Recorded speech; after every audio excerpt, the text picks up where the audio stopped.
What would you do if silence was the only thing keeping you safe, but also the very thing tearing you apart? In a quiet southern town, a new kid walks into school carrying more than just a backpack. He carries a legacy, a fear, and a strength no one sees coming. One shove, one moment, and everything changes. Before we dive in, let us know, what time are you listening to this? And where are you? Drop a comment below. We'd love to hear from you. The school bus let out a slow hiss as it pulled to the curb, the kind that made you feel like it sighed louder than you ever could. Kenrick Jaleel sat in the third seat from the back, one headphone in, the other dangling loosely down his hoodie. He wasn't listening to music, just white noise. Something to blur the world a little. Outside the window, Carrington, North Carolina, looked like it had been painted with beige and brick. Neatly trimmed hedges, flagpoles in every front yard, gas stations with hand-painted Bible verses on wooden signs. It was the kind of place where folks smiled at you on Sunday and clutched their purse a little tighter on Monday. Don't stand out, his mom had said that morning. This place ain't made for boys like you to win. It's made for you to get through. Kenrick stepped off the bus into the clean air of Harbor Pines High. The building looked like a college, red brick and tall windows, the kind of school where generations passed down the same locker combinations. Kids swarmed the front steps, and not a single face looked like his. Most were blonde, tan, clean-cut. Laughter echoed in cliques, like music he didn't know the rhythm to. He walked in with his hoodie up, backpack slung low. The hallway smelled like lemon wax and pencil shavings. His shoes squeaked against the polished floor as he passed one group, then another. Some looked up. Some didn't bother. One girl whispered, and her friend leaned in with a smirk. Homeroom was room 104. He found it without asking. The teacher was a woman in her 50s, short gray bob, glasses that sat at the tip of her nose.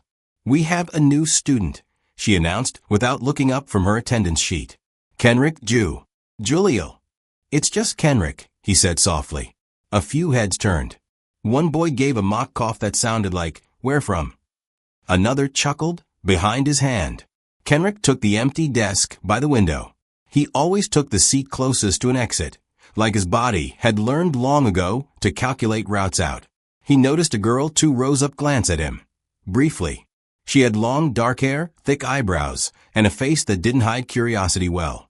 Lizette, maybe? The only Hispanic face in the room. No one spoke to him. At lunch, he made his way through the cafeteria line like a ghost. Tray, pizza, apple, milk.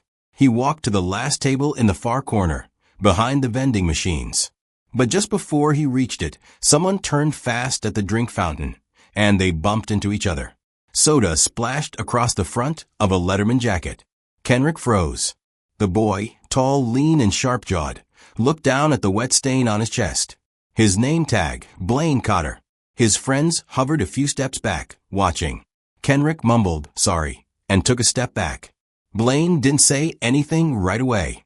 Then he gave a tight, almost amused smile and wiped the soda with his palm. "No problem," Blaine said. "Just be more careful." It wasn't the words. It was the way he said them. Soft but sharp, like a knife sheathed in velvet. And the way his friends looked at Kenrick afterward, it was like a silent agreement had just been made. That afternoon, gym class spilled onto the backfield. Dodgeballs flew through the air, thudding against arms, torsos, laughter rising in waves. Kenrick walked along the edge, his backpack slung low as always, trying to stay out of everyone's way. Then thud. A ball slammed hard into his back, knocking him slightly forward. A sharp sting spread across his shoulder blades. Laughter erupted from the far side of the field. He turned slowly. Blaine was standing there, arms still extended, a smirk tugging at the corner of his mouth. "Oops," he said, without apology. Kenrick stood still. The ball rolled to his feet. His fingers flexed. A few kids had turned to watch now, some with grins, some with wide eyes, waiting for him to explode, waiting to film it. But Kenrick didn't explode. He bent down, picked up the ball, and walked it back to Blaine. He held it out with both hands, calm, quiet. Blaine took it, still grinning. Kenrick turned and walked away. Not fast, not slow, just enough. From the bleachers, Lizette watched the whole thing. She didn't say anything, but her eyes didn't leave him for the rest of the day. Kenrick liked the corner behind the library. It was cold in the winter and too warm in the spring, but it had one thing that mattered: quiet. No eyes. No questions. Just chipped concrete and the buzz of old vending machines nearby. That's where he sat most lunch periods, tray on his knees, poking at food he didn't want. It wasn't that he was shy, really. It was more like, if you don't speak, nobody can twist your words. If you don't move too much, maybe they won't come for you. At Harbor Pines, people came for you the moment they noticed you were different. And Kenrick was different the second he stepped off that bus. He watched the other kids from a distance. They laughed in groups, yelled across tables, traded phones and secrets like currency. Sometimes he wondered what it felt like to be in on something instead of always standing just outside of it. He turned his attention back to his lunch. Half a peanut butter sandwich, some carrots, and a juice box that still had a cartoon shark on it. He stared at it for a while before sighing. Then he heard footsteps. A group of boys came around the corner. Kenrick didn't look up, but his shoulders tensed. He knew the pattern by now: too casual, too loud, too close. One of them brushed past him on purpose, knocking his tray just enough to send the carrots rolling off the side. They didn't even stop. "Yo, stoneface," one of them muttered. "Nice lunch." Kenrick said nothing, just stared at the tray, jaw tight. His hand curled into a fist under the table, then relaxed again. He was getting good at that, swallowing things that tasted worse than silence. That night, he lay in bed staring at the ceiling, listening to the creak of pipes in the old apartment. His mother was asleep in the next room. The hum of the refrigerator filled the quiet like background static. He thought about his dad. The garage had smelled like rubber and oil and old sweat. Kenrick remembered the way the punching bag swayed after a hit, how his dad always said, "Control the breath, and the body will follow." He remembered how calm his dad used to be, until the night the police came. There'd been yelling. Kenrick had only caught pieces. Something about a fight, a misunderstanding. Then handcuffs. Then silence. 3 months later, a phone call. Just like that, gone. Since then, Kenrick had learned that people didn't need a reason to fear you. They just needed a story. And sometimes, silence filled in the blanks worse than the truth. Back at school, things didn't get better. The names changed daily. Stoneface stuck, though. Blaine made sure of that. It wasn't shouted, just dropped here and there like crumbs for others to follow. They'd bump into him in the hall. "Didn't see you there." Step on his shoes. "Oops." Whisper things as they passed, probably hiding a knife in that hoodie. Teachers never seemed to catch it. Or maybe they did, but looked away. No blood, no bruises, no proof. Then, one afternoon, Kenrick sat in the back of the library. He was flipping through a beat-up copy of Mice and Men, not really reading, when someone sat down beside him. It was that girl, Lizette. She didn't say hi, didn't ask to sit, just leaned in a little and said, "They used to call me Taco Girl when I first got here." Kenrick glanced at her, unsure. She shrugged. "I didn't throw anything. I didn't yell. Still got the name. Sometimes it don't matter what you do."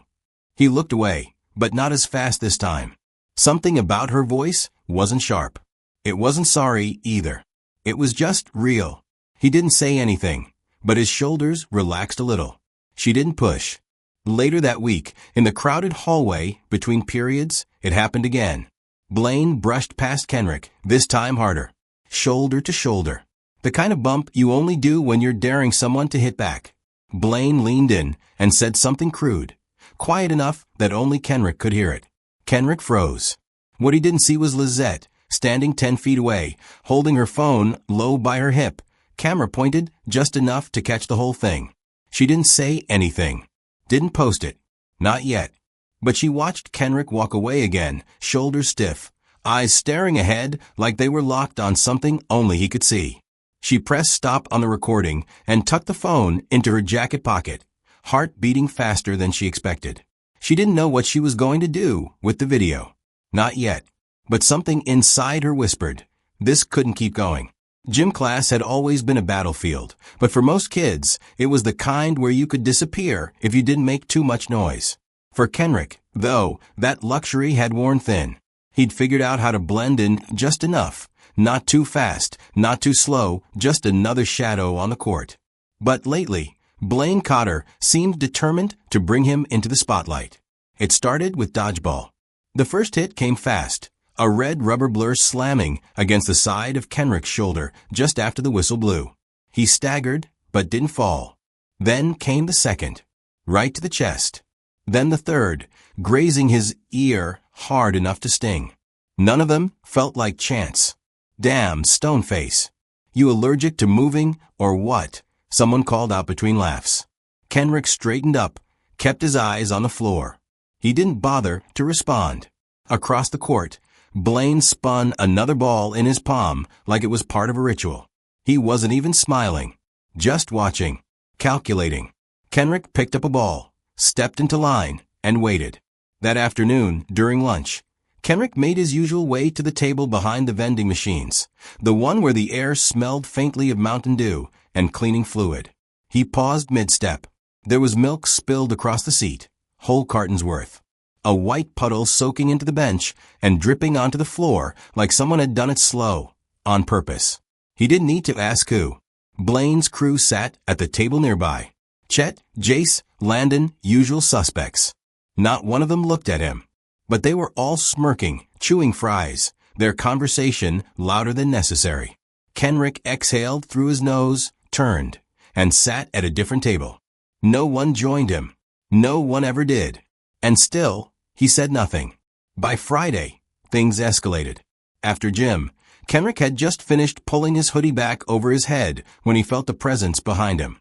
The locker room was clearing out, but Blaine, Jace, and Landon lingered like a storm waiting to hit. The energy shifted, heavy, crackling. Before Kenrick could turn around, Jace shoved him hard into the lockers. His right shoulder smashed metal first, then the back of his head followed with a sharp clang. Stars burst behind his eyes. The world rang like a broken bell. Before he could steady himself, Landon snatched his backpack off the bench and dumped everything onto the floor, books, notebooks, a pair of earbuds, and a folded-up photo that fluttered to the tile. "Ah, what's this?" Landon sneered, holding it between two fingers like it was garbage. Kenrick lunged forward, but stopped himself short. It was the photo, him and his dad, taped together down the middle. Faded edges, fingerprints smudged across the corners. His chest tightened. Blaine stepped in close. Too close. His voice dropped to a whisper only Kenrick could hear. "Thought you had hands. That what your daddy taught you. Guess the apple fell far from the tree, huh?" Kenrick stared at him, the air inside him sharp and cold. "You don't have to do this," he said, jaw clenched tight enough to ache. For a brief second, something flickered in Blaine's eyes. Not regret, maybe surprise, or the fact that Kenrick wasn't cowering. Then Blaine backed up. They left everything on the floor. Kenrick knelt, picked up his books and pens one at a time. He folded the photo carefully, checked it for tears, then tucked it into the front pocket of his hoodie. His hands trembled, but he made sure no one saw. Later that day, as the last bell echoed across the lot, Kenrick exited the building and saw Lizette leaning on the bike rack, arms crossed. She didn't look angry or sorry, just steady. "I saw your stuff dumped out," she said. Kenrick didn't answer. "They shoved you into the lockers, didn't they?" He gave a barely there nod. She stared at him. "Why didn't you do anything?" Kenrick paused, looked down at his scuffed sneakers. Then he said quietly, "Because I don't want to be what they already think I am." Lizette squinted at him. "You think not fighting back makes you safer?" "No," he said. "But if I don't swing, they don't get to call me a threat. Not this time." He looked up, voice calm but heavy. "They did that to my dad. Called him dangerous. He never raised his hand once." Lizette didn't say anything for a long second. Then she said, almost under her breath, "I get it." They stood there, neither one needing to fill the silence. Wind rustled through the trees behind the lot. Somewhere nearby, a bus engine coughed to life. And Kenrick realized that silence didn't always have to mean isolation. Sometimes it could be a space, a beginning. The sun was too bright that day. It baked the field behind Harbor Pines high until the air shimmered above the grass. Gym class had turned into a free-for-all. Coaches sat back in folding chairs, sunglasses on, letting the kids run off their energy in organized chaos. Kenrick didn't like days like this, when everything felt too open. No corners to hide in. No walls to lean against. Just wide sky and too many eyes. They were playing a version of Capture the Flag, split into teams. Kenrick wasn't given a choice. He ended up on Blaine's team. Blaine, who'd spent the last week pretending Kenrick didn't exist, except for the occasional brush of a shoulder or sneer of a name said just loud enough. As they waited for the whistle to blow, Kenrick stood near the edge of the field, arms crossed. Blaine walked past him, stretching his arms like he was warming up for a championship match. "Just don't freeze up on us, Stoneface," he muttered. Kenrick didn't answer. The game started. Bodies darted across the field, kids yelling and laughing, chasing each other down. Kenrick kept to the back, mostly watching. Then someone tossed him the flag, and everything shifted. He caught it clean, took off running. For a moment, the wind hit his face, and it almost felt like freedom. Almost. Then Blaine came out of nowhere and slammed into him from the side. Not a tag. Not a bump. A full body shove. Kenrick went down hard, elbows scraping dirt, flag skidding across the grass. Laughter exploded from all around. Kenrick pushed himself up, breathing hard. Before he could say a word, Blaine raised both hands and shouted loud enough for the whole field to hear. "Whoa, watch out. He's about to lose it. Somebody filming this." A couple of phones came up instantly. Some kids laughed, others looked around nervously. Kenrick stayed frozen, dirt on his hands, heart pounding. The moment hung there, thick, dangerous. He looked around and saw nothing but eyes. Watching him, waiting for him, not waiting to help, just waiting to see if he'd give them a story worth sharing. He stood up slowly. His jaw was tight, his fists clenched at his sides. But he didn't swing. Instead, he dusted off his pants and walked to the sidelines. The laughter faded. Whispers took its place. Someone muttered, "Guess he ain't that tough after all." Kenrick heard it. Let it pass. He walked to the bleachers and sat on the bottom step, face forward, muscles trembling. Not from fear, from restraint. In his mind, he saw his father. Not in the gym, teaching him how to block. Not in the backyard, joking about footwork. No, he saw his father in that last moment, behind glass. Cold eyes. Tired shoulders. A man already carrying a story written by someone else. That image never left him. He sat there for a long time, until most of the class had gone back inside. Then came the footsteps. Lizette. She didn't sit, just stood beside him, arms crossed. "I saw what happened," she said. Kenrick didn't look up.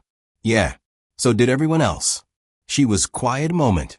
Then she asked, "If you had hit him back, who do you think would be more afraid of you? Him, or the ones who've never bothered to know you?" Kenrick finally looked at her. His eyes weren't angry, just tired. He took a breath. "Not every punch is worth throwing." "That's not what I asked." He looked away again, staring out at the empty field. "Sometimes," he said slowly, "you dodge a punch because you've seen what happens when the world decides you're the one to blame, before they even know your name." Lizette didn't respond right away. Then she said softly, "I get that." Kenrick nodded, but didn't smile. He stood up, brushed his palms on his jeans, and slung his backpack over one shoulder.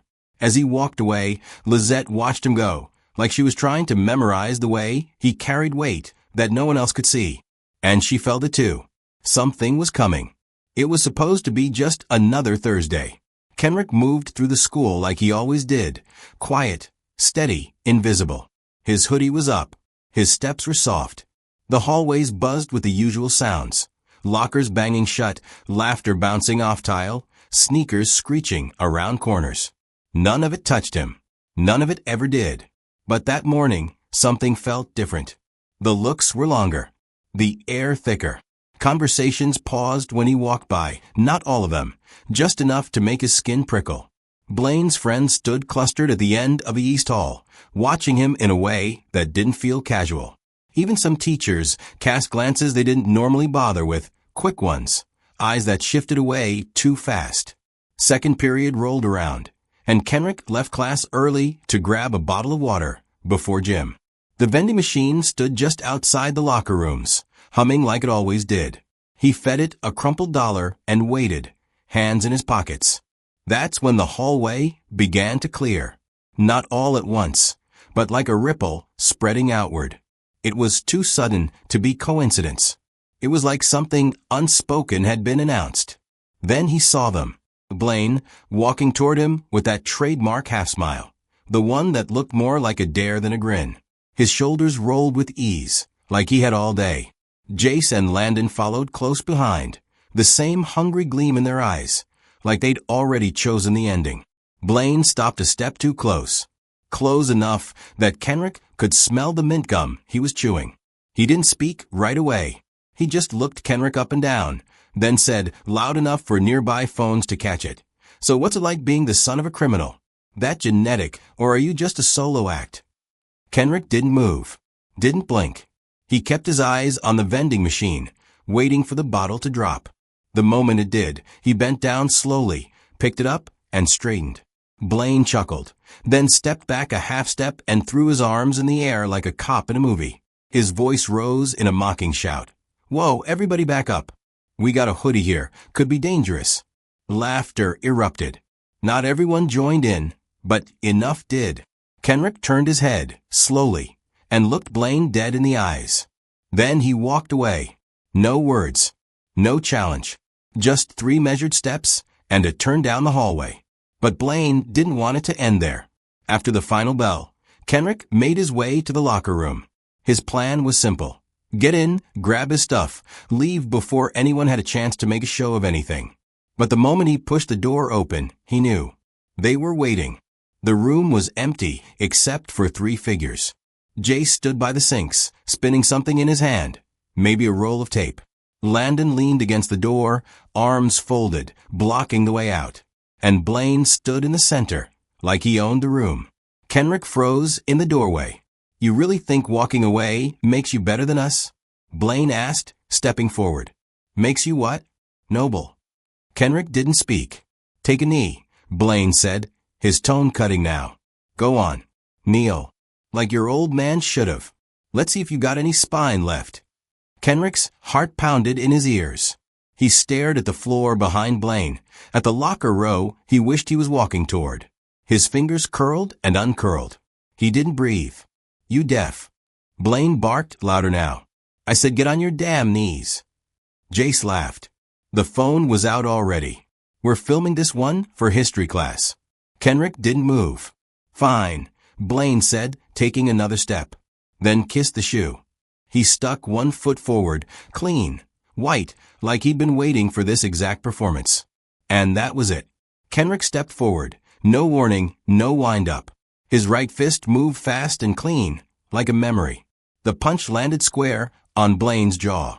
A dull, heavy sound, flesh against bone, that cracked through the locker room louder than any shout. Blaine's head snapped back. His feet left the ground for a second, and then he collapsed onto the tile with a loud thud. He didn't get up. Blood trickled from the side of his mouth. 1 tooth lay a few inches from his head. For a second, no one moved. Then Landon bolted out the door, voice shrill. He hit Blaine. He just knocked him out. Kenrick didn't chase him. He stood over Blaine, breathing hard. His fists dropped to his sides, still trembling from restraint more than release. His face was unreadable, no rage, no pride. Just stillness. The door swung open again. Footsteps. Shouts. Students pouring in, phones already raised. The scene unfolding like a live broadcast. Then came the teachers. And moments later, 2 school resource officers. Hands near their belts, eyes scanning like they expected chaos. Kenrick didn't run. Didn't argue. He let them cuff him right there. His backpack lay open on the floor behind him. The photo of him and his father had fallen halfway out of the front pocket. As the officers let him out, the hallway split open to make room.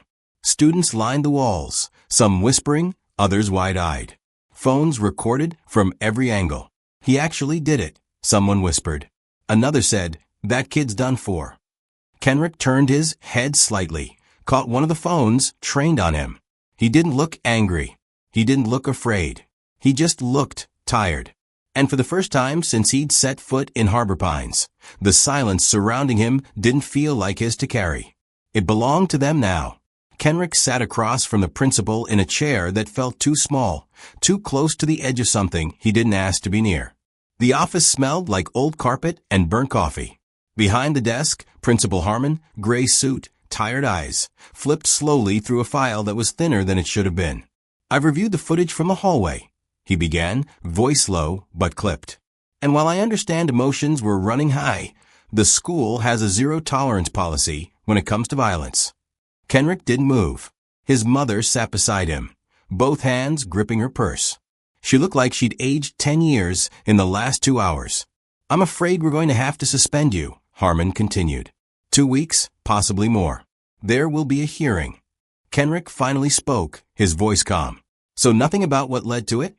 Nothing about the weeks before?" Harmon gave a tired sigh. "We can't justify physical retaliation, even if provoked." "I'm sorry." Kenrick stood, without another word. His mom followed. Neither of them said goodbye. That night, in the tiny apartment, Kenrick sat on his bed, knees drawn up. The TV was off. The lights were low. He stared at the wall, like it had answers he hadn't found yet.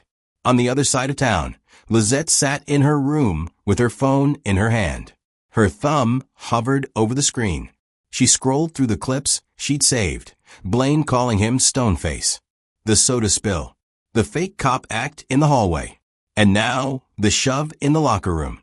She hadn't caught the punch, but she had everything that came before it. She clicked upload. The caption was simple. This is what led to it. #Stand with Kenrick. It took less than an hour. By midnight, the video had been shared hundreds of times, first by students, then by strangers. The comments poured in. This is what happens when schools protect bullies. He warned them without saying a word. Harbor Pines needs to answer for this. By morning, a local news station had picked it up. Then another. Lizette didn't sleep. Her inbox filled with messages from people who'd seen the video, from students thanking her, from organizations asking to talk. One message came from a woman who said her son had gone through something similar in another state. "Tell Kenrick he's not alone," she wrote. At school, the mood flipped. Students who'd laughed the week before now walked halls quietly. Posters appeared in lockers and taped to bathroom mirrors. A printed screenshot of Blaine's smirk right before the punch captioned, "Cause." Not excuse, but cause. Blaine, still recovering from a cracked jaw, stayed home. His family released a statement calling the incident an unprovoked attack. But it didn't land the way they hoped. Because the video had faces, voices, dates. It was too late to rewrite what everyone had already seen. By the end of the week, a civil rights group issued a public statement demanding accountability. Local parents began posting on neighborhood forums, asking why the school had ignored warning signs, why no staff had stepped in sooner, why it always took a broken tooth for someone to listen. Principal Harmon called an emergency school board meeting. Cameras were present this time. He stumbled through his statement, said all the right administrative words, safety, community, reflection. But it didn't help. He was placed on temporary leave pending investigation. And on a cold Monday morning, Kenrick received a call. Not from a school, but from one of the assistant principals, a woman who'd never spoken directly to him before.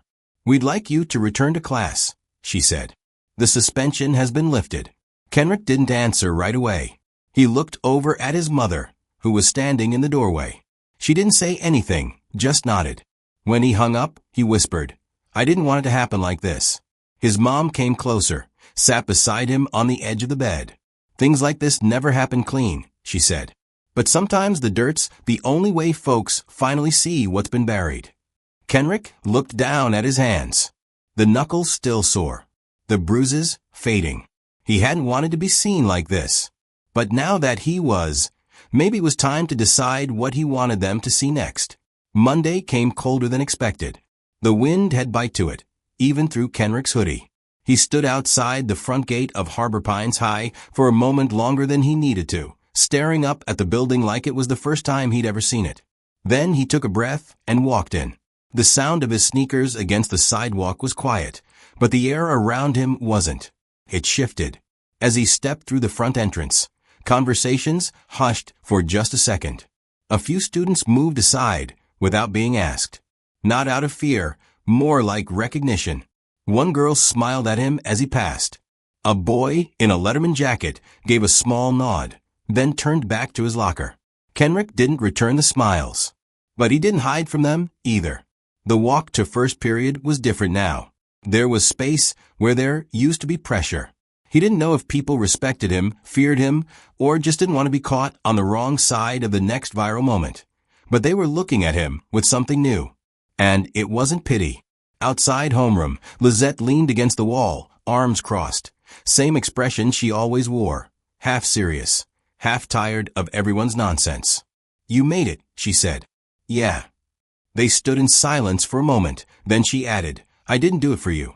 I did it for the next kid they try that mess on."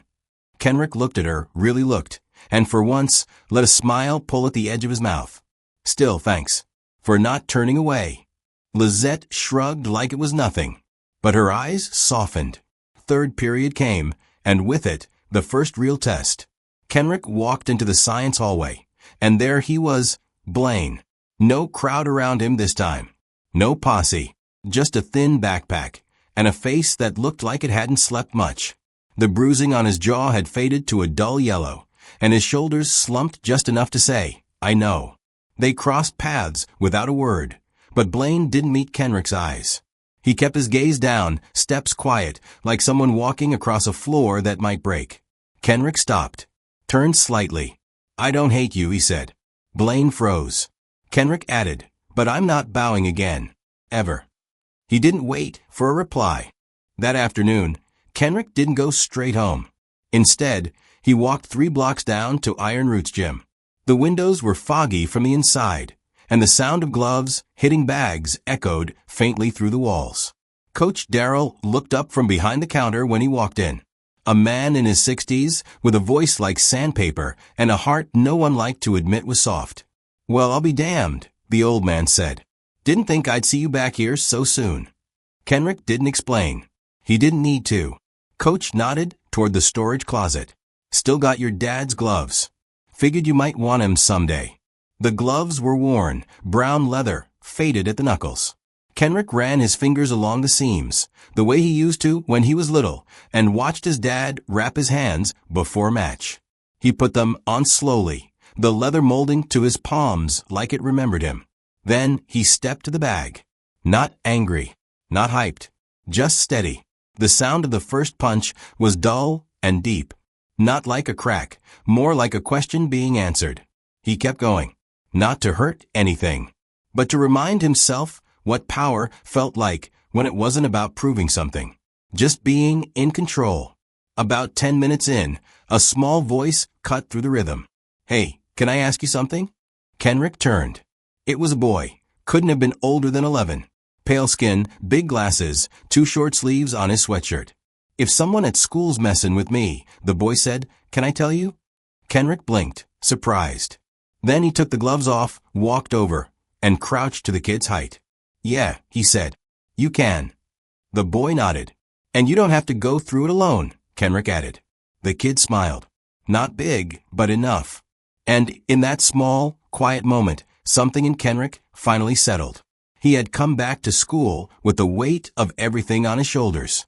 But now, it didn't feel so heavy. The auditorium smelled like waxed floors and folded chairs. Rows of students, parents, and teachers filled the space, murmuring as they waited for the assembly to begin. At the front, a banner stretched across the wall. Voices matter. Building a culture without fear.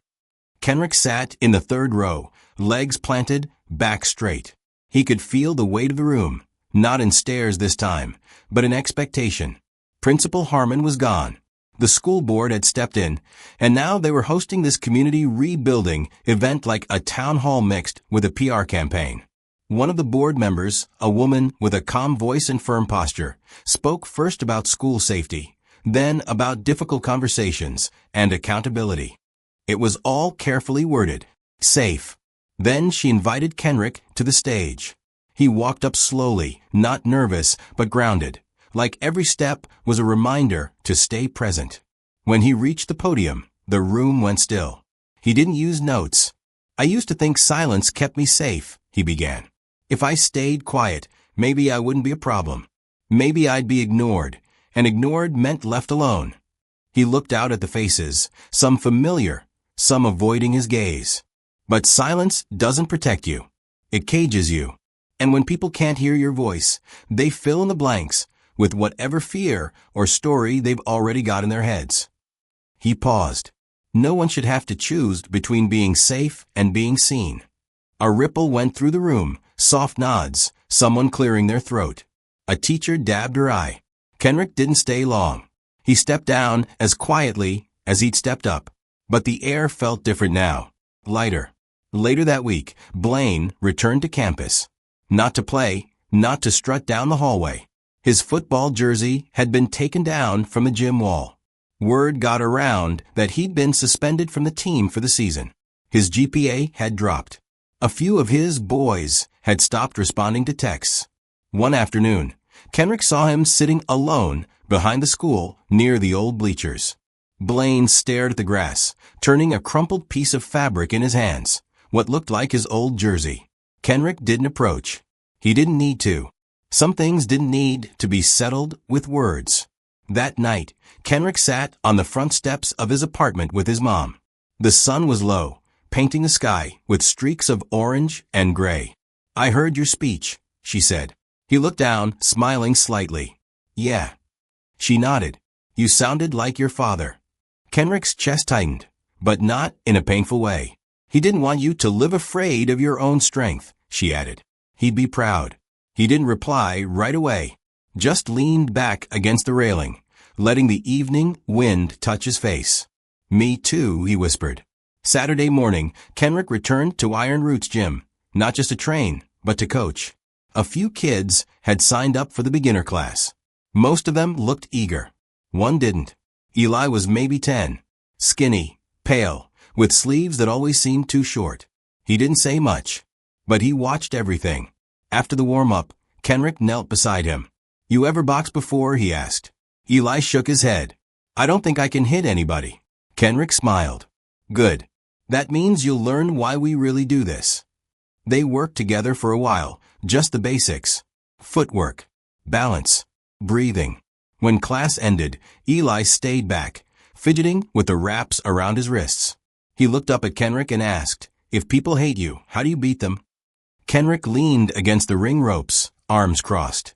"You don't," he said. "Not by hating back." Eli frowned. "Then how?" "You show him you don't need to hate to be strong." The boy didn't say anything else, but he nodded, like that made more sense than anything he'd heard in a while. Kenrick walked over to the bench near the window, pulled out his dad's old gloves, and began wrapping his hands. The light coming through the dusty glass hit just right, throwing gold across the floor. He tightened the straps, stood, and took his stance. He wasn't angry. He wasn't broken. He was ready. In the end, it wasn't the punch that changed everything. It was the silence that came before it, and the courage it took to finally break it. Kenrick's story reminds us that sometimes standing up doesn't mean shouting the loudest. It means refusing to stay small when the world tries to shrink you. What about you? Have you ever stayed quiet when you should have spoken up? Let us know in the comments. And don't forget to follow the channel so you won't miss the next story.